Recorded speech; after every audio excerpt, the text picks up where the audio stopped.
Ladies and gentlemen, I hope you enjoyed any look at any highlights there if you were watching us on video. Yeah. Because as Atticus Pead, Cam Murray, and Zach Anderson will tell you, you ain't getting any added today. This is miserable. Yeah, I mean, welcome in, everyone, to 2-5, the bottom of the Big 12. The doormat is upon us. Yeah, that's a good way to put it. That's a really good way to put it. I don't know where else to kind of go from there. I mean, if you wanted to go apple picking or pumpkin patching today was probably the right day to do that. Great weather. It's still open. I heard there's some open around Harrison County, but in terms of like the game, I think fans have every right to just, if they want to turn that game off and not turn it back on, not at all for the rest of the season, I think they have every right to. I don't see any reason why this team's going to come back and be successful. The schedule isn't getting easier, and we all thought, I guess on this, maybe we thought UCF could have been a game that they might have had a chance to win. Yeah, they got punched in the mouth in every phase of the game, except for actually special teams. Special teams, once again, was West Virginia's strong suit. But missed field goal. Missed field goal, but you get, I mean, the punt to get to them on the 2-yard line, back them up all there. The fake punt as well. Fake punt. I'll give the special teams a little credit. They've always been playing decently, but every other phase of the game just can't figure out. And yes, once again, we're sitting here talking about the quarterback play. I mean, the schedule, like you guys said, does not get any easier. I mean, I think this was a game we all thought that West Virginia could maybe win. And maybe the last winnable schedule on your schedule is Colorado here in a few weeks. So, like, you think about that, the offensive identity just isn't there. That's the biggest problem I've seen all year. I think the quarterback situation, we talked about that. Just the offensive identity as a whole. West Virginia does not know what they want to do. They want to do tempo, but then they get 3 and outs and punt the ball right back, or they get turnovers in the case of the UCF game today. So just need some identity there. I think that's been the problem. I went to the grocery store, and I'm walking through the aisles. Me and my kids were there for the start of the game, right? And I'm going looking for some Clorox wipes. And I get the wipes to come back to my cart, and I notice this family in front of me, they're watching the game too. And I see the dad, he's looking down at it, and this is when the second touchdown happens, and you see the safety get burned because he's like 8 yards from the line for some reason. And then all of a sudden I see the dad, he looks up at his kid, shakes his head, and his head shifts down and stays down. That's what this sort of feels like right now. I don't even know what you do at this point. Clearly, Rich Rodriguez doesn't really know what to do on offense either, and I don't mean that as a slight. There's just not enough talent here. I mentioned to Zach, too, when we got here a couple minutes ago. I was surprised that Scotty Fox started the game. Me too. Then I watched Khalil Wilkins go off for a drive and thought, okay, I know what I'm talking about. Yeah, Khalil Wilkins should have been in there. Then I watched them the rest of the game, went, all right, okay, now I get it. Yeah, 2 turnovers. I don't know what you do here. This is just miserable. How many times this season have we heard of the broadcasters say, a new quarterback comes in, shot in the arm, looking like they get a shot in the arm. They say that 3 times a game. They get a shot in the arm, and then all of a sudden they have the one pretty good drive, and then it kind of fizzles out. When you're relying on your 3rd, 4th, and potentially maybe even a 5th quarterback this season, if we can get Max Brown back, not looking good right now, but that's not a great place to be, especially when you have Ty Edwards, who officially just kind of before the game we know ruled out and all that. So where does this talent-wise, this team's in a pretty bad spot, and I think right now it's almost looking to next season, how can they get better recruiting-wise? I mean, we can talk a little bit after, but there was a big coaching move out of a big college in the state of Pennsylvania recently last week. A lot of those players are now available. Just saying, hey, like a lot They're of actually not. NCAA rules have changed. Saying when the season concludes. When the season comes to an end. Something like that. But in terms of all of that, like, I think now putting our attention to, okay, let's move on to next season, try to get better players, because right now they're not going to win another game this year. You're talking about the quarterback play. I believe I heard the broadcast today during the UCF game say that West Virginia is one of 2 teams in the country to play more than 4 quarterbacks this season. And that's surprising that there's even another team that's done that this year. That's honestly what surprised me. But it's just been the quarterback inconsistencies. You know, you can't find a guy. Maybe now, since these guys are young, like you said, Cam, you're looking to next year. You got to see where you can develop these guys. They got to develop as passers. I think we all can agree with that. The passing game, not there. I mean, I believe at halftime they had like 45 passing yards, maybe, or less as a team. That just can't cut it in the Big 12. Yeah, full transparency, we're recording this before the game ends. I mean, I'm just going to be honest here. They're getting cooked. Yeah. And passing yards right now, we're deep in the 4th quarter. They got 54. And that sounds about right to me. When you're watching Cam Vaughn drop those passes over the middle, and then you watch the next play, Scotty Fox just hucks it about 15 yards over his head. I mean, it's just brutal. And statistically, there's just not a whole lot of good to look at. I'm just looking through the 3rd quarter right here. West Virginia had 200 yards in the first 3 quarters. Gave up 467. I mean, at this point, you know, I've been saying all year the defense has sort of been let down by the offense. The offense can't stay on the field, so the defense can't do their thing. And I still believe that to some degree. It's not like the defense helped themselves today at all, though. And really, That has been the kick in the teeth here. UCF's not that good of a team. They're solid, okay, but all of us thought that this was one of the weaker teams in the Big 12. And to come in here and let the UCF just score after big play after big play after big play after strip sack, I mean, this is just a nightmare. In the second quarter, though, West Virginia's defense looked all right. Like UCF finally stepped up. They went up 14-0. Yep. Then West Virginia got a score, made it 14-7. The entire second quarter, UCF went scoreless because they stepped up. They got a few turnovers on downs, I should say. Yep. And then they also had a takeaway, I believe. I think an interception in the first half there. Right. So. Second quarter defense was good, but the offense just continually let them down, and then eventually the defense is going to crack. We've talked about it all year. As Zach said that, you want to take a guess what happened to West Virginia's offense? 3 and out. Oh, yeah, I could have guessed that. I mean, that wasn't going to take long to guess. I didn't want to kill the suspense here, but that's sort of where we are. It's because they run that tempo, so it's like 3 plays. Run the tempo and can't gain any yards. Yeah. They're now 2 of 15 on third down conversions halfway through the fourth quarter. That is a glorious 13%. And it's not like UCF was that much better. They're 25%. But again, it's just those big plays. It's just the lack of ability to do anything on offense for West Virginia. Can't stop any big plays. And here we are now just in this miserable state. I mean, UCF, you can't lose by 31 to UCF. No. I mean, especially when everyone thought that this was a game, okay, West Virginia's coming back and they can take this win, but I mean, the defense, like you kind of mentioned all year, doesn't help the offense out, or the offense not helping the defense out. Yep.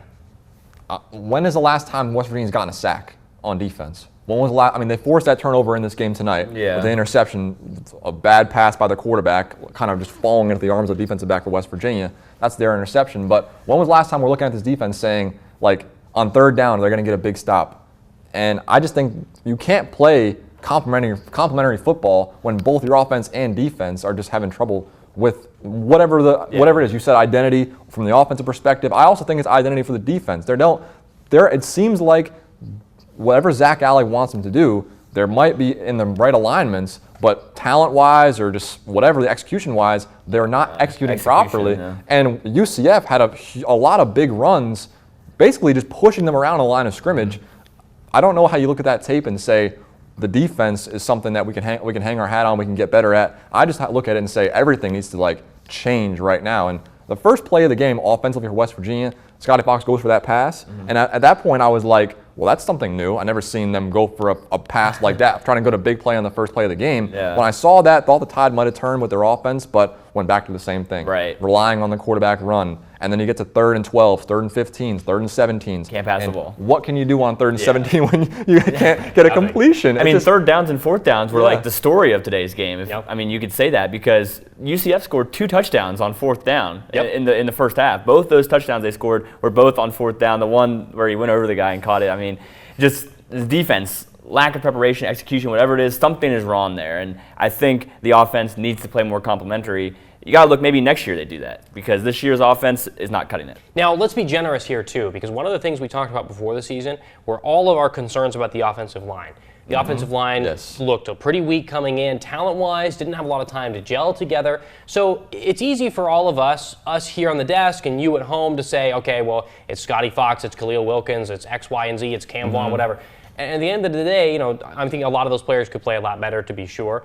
It's tough when you're getting sacked 7 times. Yeah. It's tough when your average yards per play is 2.9. This offensive line, I mean, you can't clear a hole out of anything. This is like going with the kiddie shovel in the backyard trying to dig out a little hole, and they got the Tonka truck over there, and they're just scooping out whatever they want. It's that bad. This O-line is miserable. And at the end of the day, maybe it's just talent, maybe it's scheme, whatever. Maybe it's just time to gel, because I do think there is talent there. But West Virginia clearly cannot do anything on that line, and they're getting eaten alive against UCF, who's not that good. I think we knew it wasn't going to be an Indiana-type turnaround. No. Rodriguez's first season back. I mean, we knew that, but you got to have patience. We talked about that as well earlier in the year. Patience is going to be a virtue for West Virginia fans this year because this season, obviously a rebuilding year. You got to move on to next year. You got to think about that. How can they acquire talent to win in the Big 12? That's got to be the focus because this year, 5 games in, you lose to UCF in this kind of way. Yep. I think your season may be over. I mean, you guys can give your opinions there, but season looks pretty bleak. I would change the question to this. We all know the season's not going anywhere. There's no bowl game here to look forward to. Yeah. At this point, it's just whatever can you salvage. Can you maybe beat Colorado? Can you get lucky against Maybe. Houston? Something like that. Yeah. The question I would pose instead is this the worst team in the Power 4 conference? That's what it feels like. I saw a post the other day on social media where it had the bottom 25 teams in the country. West Virginia, I believe, was 6th or 7th from the bottom. And there was a lot of Power 5 teams down in there, like Iowa, Virginia Tech, North Carolina. All those Power 5 teams were down in there. What's your guys' opinion on that? I mean, I don't think they're bottom, look, 7 in the country. But I watched UNC last night. I think UNC, we can all agree, is probably one of the worst teams in Power 4. And quite frankly, UNC moves the ball much better than West Virginia. And as much as you want to talk crap about Carolina and what's going on down there and who's running the team, so to speak, I watched that team play against Cal. They didn't win the game, but they're moving the ball quite a lot better in the passing game and the run game, and they're defending at a higher rate. And this is the team that played UCF, by the way. So we watched kind of this two thing. I do agree West Virginia right now is probably bottom of the Power 4 conversation. That post I saw included all teams, by the way, Group of 5 and Power 4. So, and I joked about this a few times, but I mean, I'm being kind of serious now. Temple football, I'm a graduate from there, obviously, but I would love to see what Temple play West Virginia. I do believe Temple would probably beat West Virginia, and I'm not just saying that because I'm a fan. That's not going to be very popular. But look, I'm just saying, like, and this is what you have to do as a fan or as someone who covers, be honest. If this team was to face a team in the American Conference or a team in the MAC, we saw that in week 2, it looks like this team would not be able to compete at a higher level. And it's not like, right, and you look at a Big 12 team facing a weaker opponent, it's like, oh yeah, it's going to be an easy win. I just don't think this team West Virginia has, it can say that they can walk into any building, not in the Power 4 and win. I don't see it at all. As Cam says that, UCF scores on another big play. It's now 44-7. Wow. So enjoy, I guess. Thankfully, it's on TNT and HBO Max, so hopefully it's easier to X out of that on your phone than having to do something else. I don't know. No, I think I posed the question, but I don't think West Virginia is the worst team in Power 4. North Carolina, if you watched that California game, if you stayed up till 2 a.m., I hope you did. I hope you did it for that. I got to admit, it was fun. Hopefully you got some sleep if you did.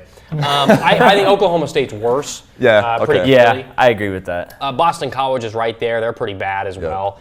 Wisconsin's certainly not looking good either. But West Virginia is certainly down in that bottom tier. And I mean, UCF, coming into today, no wins in conference, same as West Virginia. And I get that this is on the road. I get that it's Florida. I get that Florida's a tough place to play. It's a long travel. It's muggy. The weather out there is beautiful right now, but that means a lot of heat, a lot of moisture, a lot of humidity. But at the end of the day, you got a bye week coming into this. You got a bye week coming out of that BYU game. You had time to prepare for now. And there's just clearly not enough talent to do this. And this is just one of those years where it's hard to believe that going into the season, we all thought that the coaching hire, whether you thought it was going to work or not, certainly brought a lot of juice to the program. And I think Zach Alley was probably the hire we all liked the most. Coming from Oklahoma, big defensive coordinator. And I still think it's going to work with him. I still think he's a good coach. He still needs the talent. At the end of the day, though, it's hard to sit down and go, hey, our defense is worse statistically in nearly every category than they were under Neil Brown last year. Under that yikes defense that could give up anything over the air, Swiss cheese. Oh, yeah. And this is getting worse against UCF, who put up 11 points on Cincinnati last week.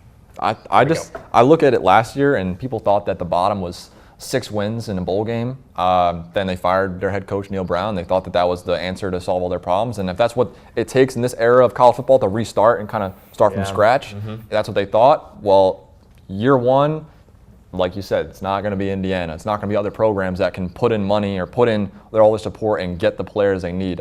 Unfortunately, what we're seeing right now is worse, a lot worse than what we had last year with Jordan Leslie and Neil Brown. A lot worse. I mean, and I didn't want to say this at the time, but the Ohio game, with the talent they had last year and all the roster they had last year, with guys going to the NFL, guys going to Power 2 schools, it's just like, how do you go from that to now 2 wins, bottom of the Big 12, nearly bottom of Power 4? It just seems like maybe the fans who thought that Neil Brown getting out and a 6-win season is not acceptable. Well, what are you going to say now when you're not even getting 3 wins? I think you have to move the goalposts as a fan now. I know people use that phrase, but like the bottom has gotten even lower. I didn't really think that was capable given how bad the defense was last year for Neil Brown. I mean, that was a defense that was ranking in the 120th or less in the entire country. So to see how, I'm sure the stats are going to be a lot worse after this game. We'll get that to you later this week, I'm sure, whenever we have our next 5 Sports show. But I mean, the stats show the defense is much worse. The team as a whole is much worse. Right now, UCF's at 550 yards. They're outgaining West Virginia by 350 with less than 5 minutes to go in the game. Again, we're full transparency. We're recording this during the game. This fourth quarter is it's brutal. Yeah. We don't need to wait. Once the third quarter score was 35-7, we knew. Yeah, they pulled back one of the touchdowns, so 38-7. I mean, when even the home fans are leaving the game early, both their north and south end zones in UCF are pretty much empty right now. So, I mean, it's just one of those nights. At the end of the day, like you guys have mentioned, I think everyone understands the Neil Brown fire, and none of us are sitting here pining for the Neil Brown day. Oh, no. No. I want him to come Don't take back. it to mean that. No. Yeah, not that at all. It clearly wasn't good enough for West Virginia, what West Virginia can be. All of us know that. You know that at home, hence the Rich Rodriguez hire. But our concerns coming in were it never works. It has really never worked on a nostalgia hit, except for a couple of teams where you bring back the coach and it succeeds. If you're going to bet on anyone, betting on Rich Rodriguez is a great choice, right?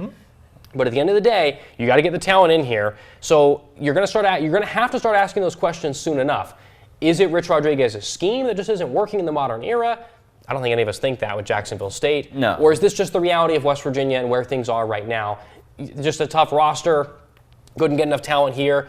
And at the end of the day, we're going to have to see what happens in year 2 and how that recruiting goes and beyond from this. Because this team, this recruiting class, not good enough. Can they turn it around in year 2 and beyond? It's all going to come down to the level of talent they get in here. I think it's the reality of Rich Rodriguez's offense. What he wanted to do at Jacksonville State worked against lesser competition. Then you come to the Big 12, he brings that scheme, but doesn't have the talent to back it up in the Big 12.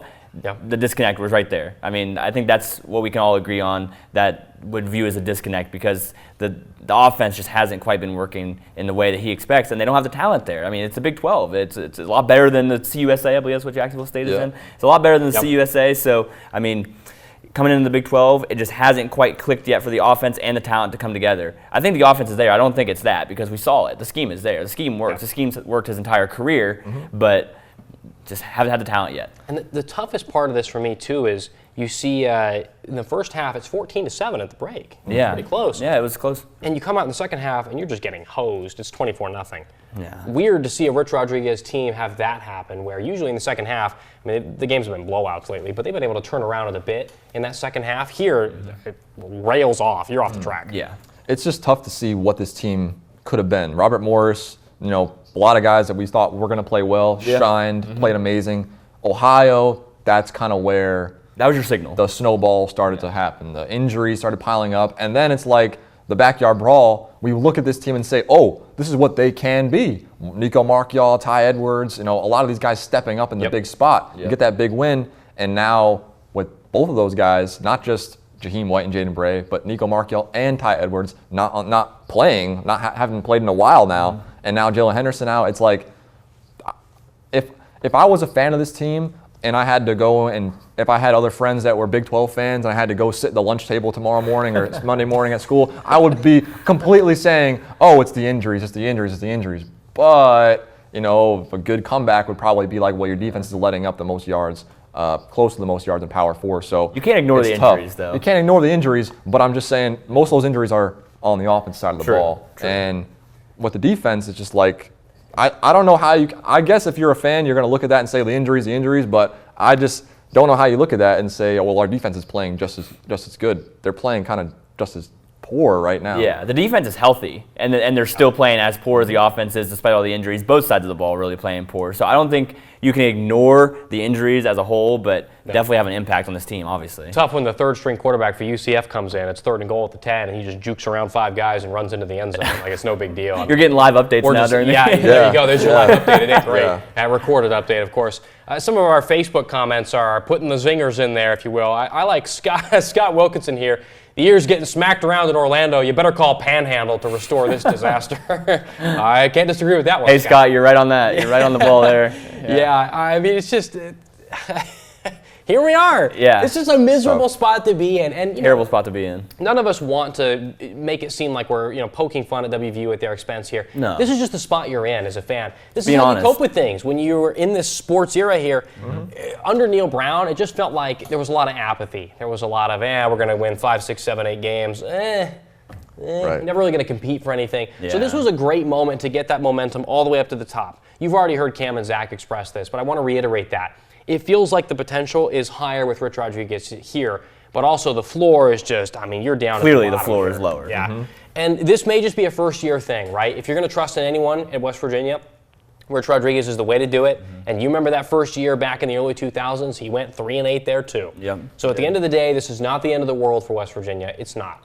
They've got the financial backing. We talked about that in our episode during the bye week. They've got a lot more money, I think, on the table. Yep. Hopefully the NIL can put them in a spot to be competitive. I think Coach Rodriguez seems pretty optimistic that they can do something and get near that level, that $10 million a year in extra NIL money that he really wants. He says he can compete with that. But at the end of the day, the longer this takes, the more you get left behind in the Big 12. Yeah. And you're seeing it pretty quickly. You know, BYU is starting to consolidate a little bit at the top of that conference. Texas Tech doing the same. Arizona State getting up to the same. TCU, those kind of guys. They're establishing themselves, and the more you establish yourself, the more you're going to get in terms of recruits and leverage and power in there. And it's football. Anything can flip in 1 year, and you can quickly change the narrative.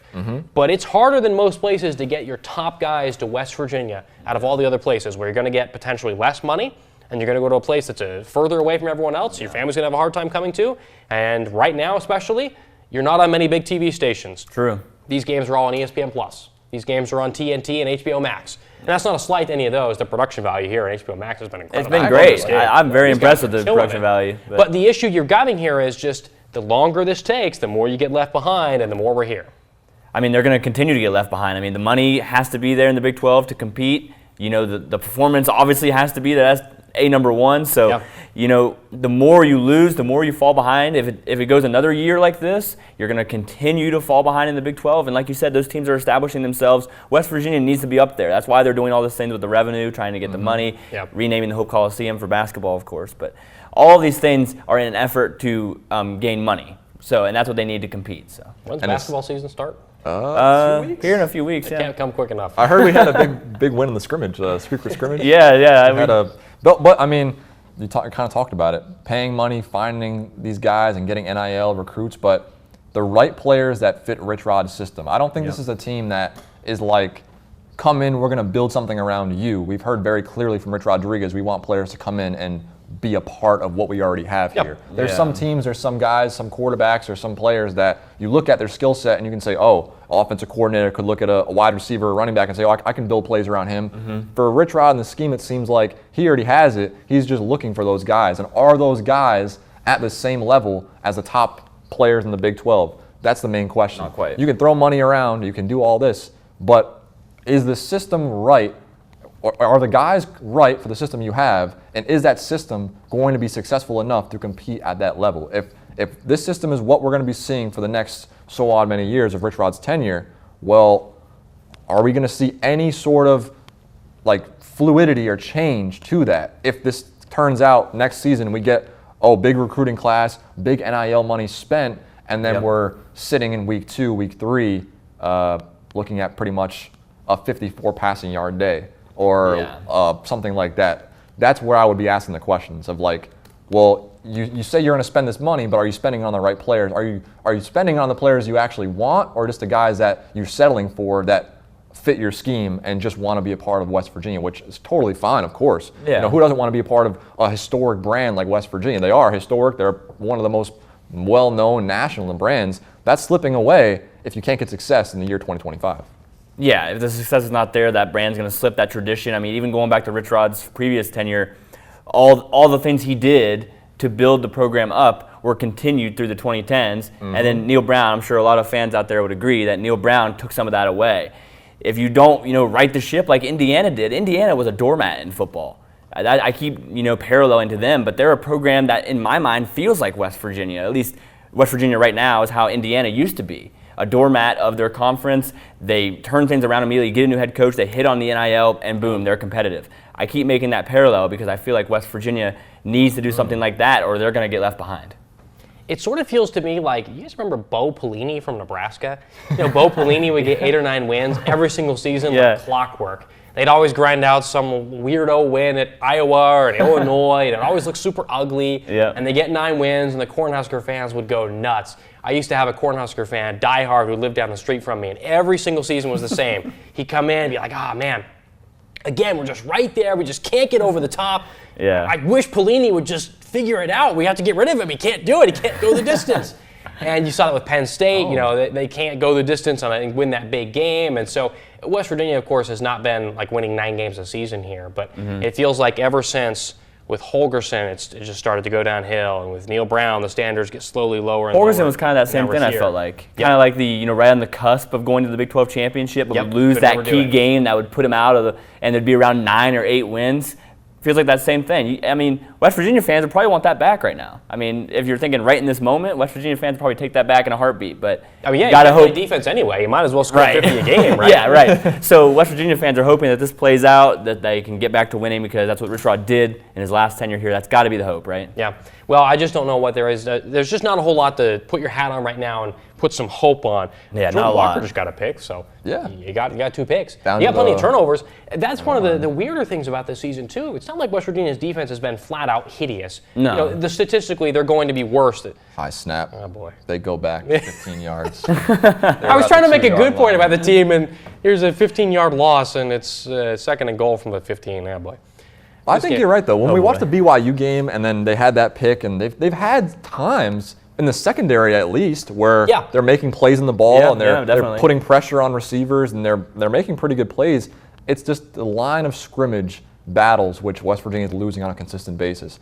And those turn into explosive plays, too. Right, especially for running the ball. I mean, I feel like running the football is all based on physicality and line of scrimmage and who can push who. If you're getting pushed around, that's got to be demoralizing for your defense. That continues to happen. If they're continually getting 8, 9-yard gains, gashing you, well, I mean, I don't know how a defensive lineman's going to be as excited to go back up to the line of scrimmage and just keep pushing, get pushed around. It's just the reality of it. So the more physical guy wins. I mean, that's just a football coach's like thing that they'll say because, you know, the more physical guy wins, you keep, you know, hit. Eventually one guy's going to cower a little bit. And that might happen to I'm not, you know, calling anybody out on the West Virginia defense for, you know, not giving effort, but it's just tough when you're getting consistently hit physical. And being physical. And I'm looking at guys like we saw really play well this season, Chase Wilson, other guys in the line of scrimmage who had good games earlier in the year. It seems like those times of putting pressure on the quarterback, hitting the quarterback, even getting close to the quarterback before he lets go of the ball, we're not really seeing all that. I mean, we don't have any sacks in this game right now. UCF has 7. So, and that's more to your point about the offensive line. You're allowing 7 sacks in your quarterback, so we can talk about the quarterback's play all we want, but it's reality. 7 sacks is not going to be successful. You're not going to be successful when you're getting sacked 7 times. And that doesn't even mention, because they don't have these stats available, the amount of hurries, the amount of pressures that they're going under as well, which also kind of go into the whole thing of maybe not getting the ball to the right receiver, not making the right read, or just, you know, it's more like we see look at your first read, that's not going to work, okay, run the ball. I just think a lot of times that's what the quarterbacks are looking at. Instead of trying to go for the throw, they'll look at their first read, maybe take a peek at the second, and then go right to find the hole. And it works sometimes. We've seen Khalil Wilkins, you know, do well with that, but it's not always going to work. You can't rely on that every play. That's what the offense has looked like. It's been like that every play. The D coordinators on the other side, on the other team, they get paid a lot of money too. They get paid millions too. If they see that consistent play on offense, well, they're not just going to sit back and say, oh, let's just keep the same thing. No, they're going to put a guy on the quarterback specifically and not allow him to run. And you can only do that so often as an offense until you run into that. And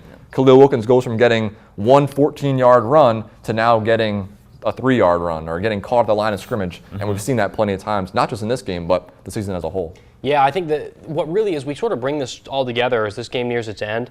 With a stat that stands out to me, 48 rushes today, right? 48 rushes compared to, they've thrown the ball 28 times. Wow. West Virginia has? Yeah, yikes. So 28 passes for 60 yards, but I want to get on that rushing part first. 48 runs, 130 yards, averaging 2.7 yards a carry. I mean, that's just miserable. That is rough. 2.7 a carry. That means, and you see this too when you watch this game, Sincere Bowers, he's getting hit nearly at the line of scrimmage almost every time. Khalil Wilkins, like you just heard from Cam, he gets that 16, 15-yard run, and then it's just nothing for 3, 4 straight plays. There's just nowhere to go here. And at the end of the day, look, 2-5, win this in conference play. We'll see how long that continues. I mean, West Virginia scores a touchdown here to make the score look a little bit better. It's 45-13 now. there's just not a whole lot to hang your hat on from this game. And everyone's got some bad road trips in conference, especially when you're not at the very top echelon. You're always going to have a bad game every year. You're bad, terrible. You got to throw this one away and burn it. Road game. Yeah. Just go back home, put on some headphones, and hopefully just forget about what happened here. That's probably this game. But as I say that, you could say that about the Utah game. BYU wasn't that bad. I think there was a lot of respectable stuff there. But that was the Kansas game. That was the Utah game. You can say that about the Ohio game. The Ohio game, when you lose to a Group of 5 school. How many of those games are we at now where you just see almost nothing positive, and here we are in the aftermath trying to find that and trying to say, hey, there's something good out there, and you're just barely getting anything out of it. How many more of those games do you have left? You got TCU next week. I don't know. TCU's putting 35 up on Baylor right now. Iowa State and Texas Tech are on the schedule too. And those are both top 10 teams, in the country, top 3 teams in the conference. So what do you do here? I mean, you're going to have more of those games, I feel like, Atticus. You're going to have more. Yep. 4 Big 12 games, 4 of them, every single team scored more than 35 points in all 4 Big 12 games. Wow. Yeah, PAT clanked off the upright. Oh, no. Oh, no. Bro, come on. 45-13. Dude, this is insane. This is so bad. Again, I don't mean to make fun. This is just like crazy. We're not trying to pile on, but I don't know how. Miserable. Wow. Here we are today, West Virginia. This is just brutal. I hope there's some good out there. I hope that as we come back to TCU next week and beyond, there's got to be some good that you see. You got to have the team show up and put up some good out there for the fans to hang their hats on. Because the stadium's going to be empty by halftime if it's like this next week. True. Yeah, and I mean, we were all fans in college. We were all college students. If your team stinks, you're not going to want to go to the game. I mean, I go back to Temple. Like they'd won 1 game in 3 years. I didn't go to a single game. I'm not going to blame any West Virginia fan or not a single game. No, I didn't go to a single one. Well, they won 1 game my freshman year, and then their coach just completely pooped the bed and didn't have a good season. But they're coming back. We're playing well now. And that's when the fans are coming out. I'm just gonna let you know right now. The backyard brawl, the electricity in the stadium it was that awesome.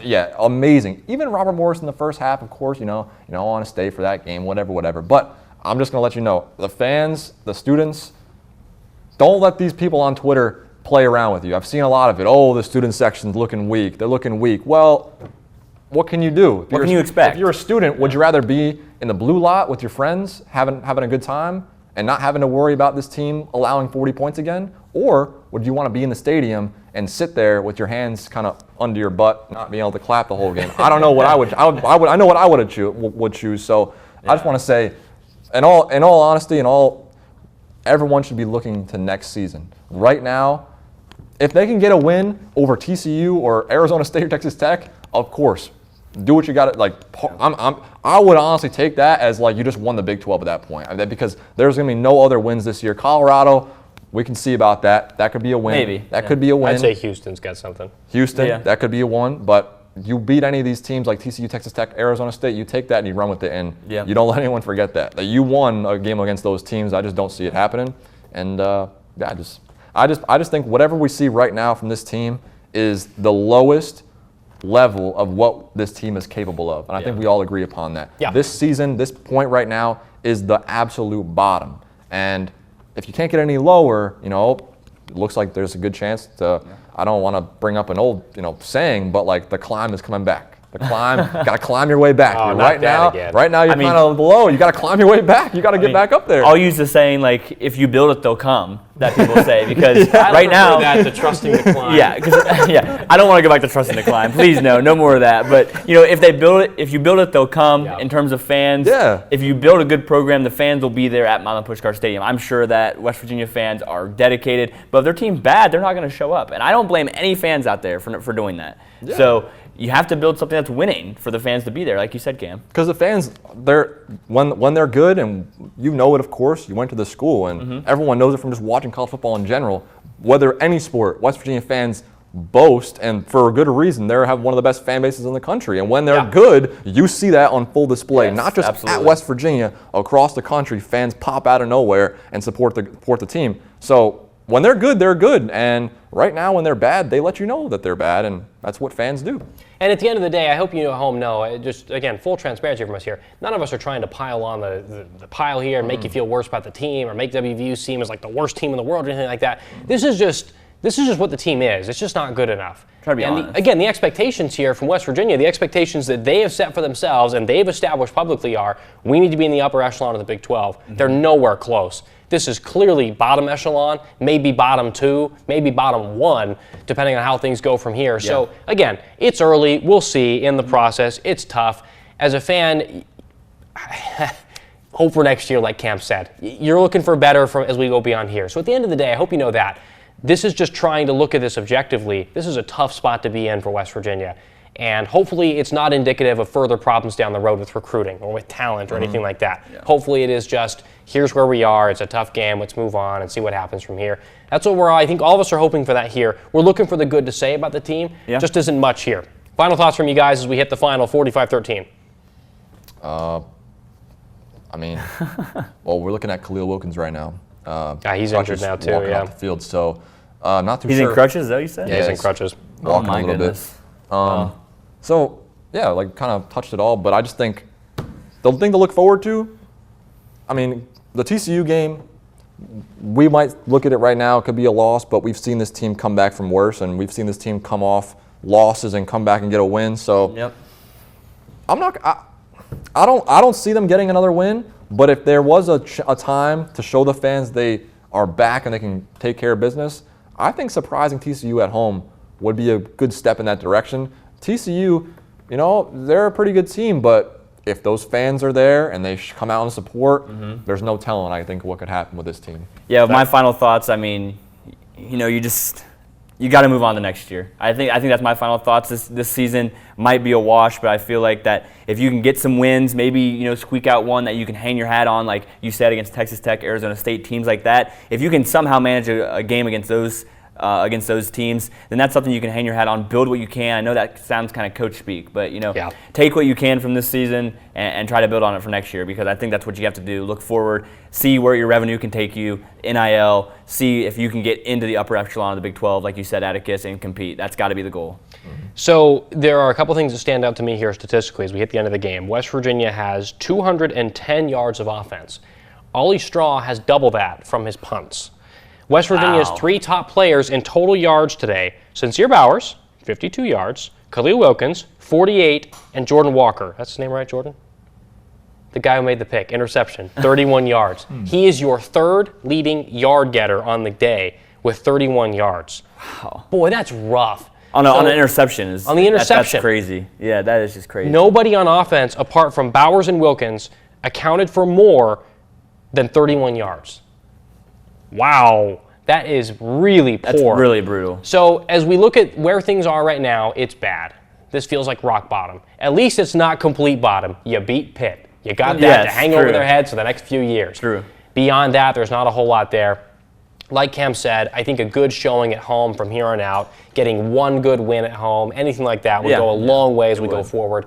I think recruits, at the end of the day, a lot of it comes down to money. A lot of it comes down to the coach you have. I think Rich Rodriguez has shown he's a good coach. Hopefully West Virginia has the money to get things going on or get in a positive direction going forward. We've seen that so far, at least from what they're saying publicly, but this isn't good enough. We'll see where things go from here. Right now, it's not there. Losing to another first-time head coach who's returning to his school. UCF's looking for that same nostalgia hit that West Virginia is, and they've got it right now at 4-3. They haven't done everything they want either. But for UCF's 4-3 and Scott Frost's first year back, West Virginia is 2-5, and this thing's going downhill quick. So again, look forward to next year. We'll see what changes. So thank you all for joining us here on the 5 Sports Show. Pretty brutal Saturday. Hopefully it gets better for you as you head throughout the night. We'll see you back here next week as we break down TCU week with the Mountaineers coming back home for the first time in about a month to play at Milan Puskar Stadium. Thanks for joining us, everyone. Have a great Saturday night.